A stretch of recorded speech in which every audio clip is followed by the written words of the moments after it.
جب باہر سے پہلی مرتبہ واپس لوٹ رہا تھا شیخ احمد دیداد رحمۃ اللہ علیہ سے متاثر ہو کے، میری شادی جو پہلی میرے 2 بیویاں ہیں اور اللہ چاہا تو 2 اور کروں گا انشاءاللہ. نہیں میں کیا مذاق کر رہا ہوں. ارے ایسا تم لوگ ہنس رہے جیسا کہ ہندی 2 کامیڈی کے موویز بناتا ہوں مولا بولے سا. 2 میرے نبی کی سنت کو پورا کروں گا. میرے نبی کی آنکھوں کی ٹھنڈک انشاءاللہ اللہ مجھے اور میری نسل کو بنائے. میری امت کو میں بڑی تعداد میں دیکھنا چاہ رہا ہوں. عمر ابن خطاب کہتے ہیں اللہ کی قسم ہے مجھے عورتوں کا شوق نہیں ہے جس کی وجہ سے میں شادیاں کرتا ہوں. میں چاہتا ہوں کہ خوب اولاد ہو اور میں قیامت میں میری اولاد کو لے کے ٹھہروں اور میرے نبی کی آنکھوں کی ٹھنڈک بنوں. بولے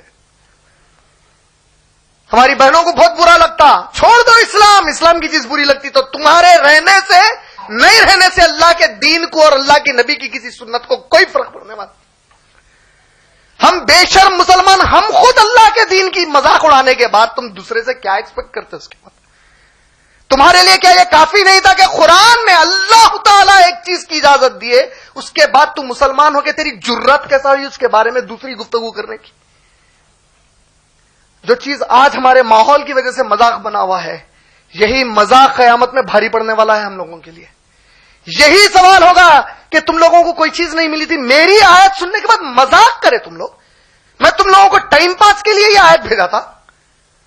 2 3 4 شادیاں کرو یہ تو تم لوگوں کی جوانی کو ابھار رہا تھا. کیا تم لوگوں کے اندر وہ گندگی تم سوچ لیے تو وہ گندگی عورتوں کا شوق کرو بول رہے تھے. اللہ تعالیٰ نعوذ باللہ کیا خیال ہے اللہ تعالیٰ عورتوں کا شوق کرو بول رہے ہیں 4 شادیاں کرے.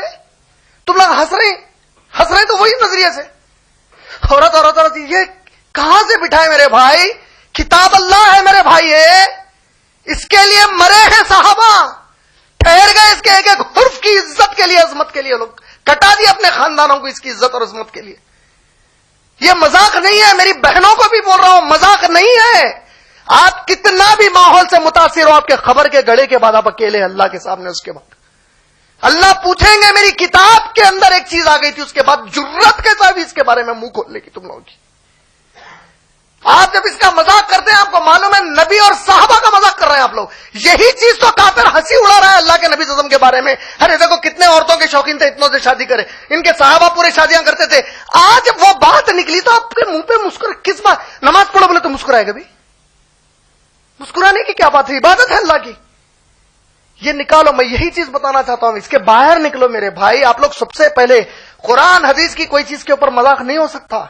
اللہ کے نبی نے کچھ کہہ دیا تو اللہ کے ذات اور صفات کی قسم ہے ہمارے لیے اس کے بعد کوئی چیز اچھی نہیں ہو سکتی. چاہے دنیا تھوکے ہمیں یا ہم کو کاٹ کے ٹکڑے کر دے وہی حق ہے اور اس کے لیے ہم ڈٹ جائیں گے اس کو منوانے کے لیے. یہی صحیح ہے اللہ کی طرف سے اور اسی پر جنت ہے ہماری.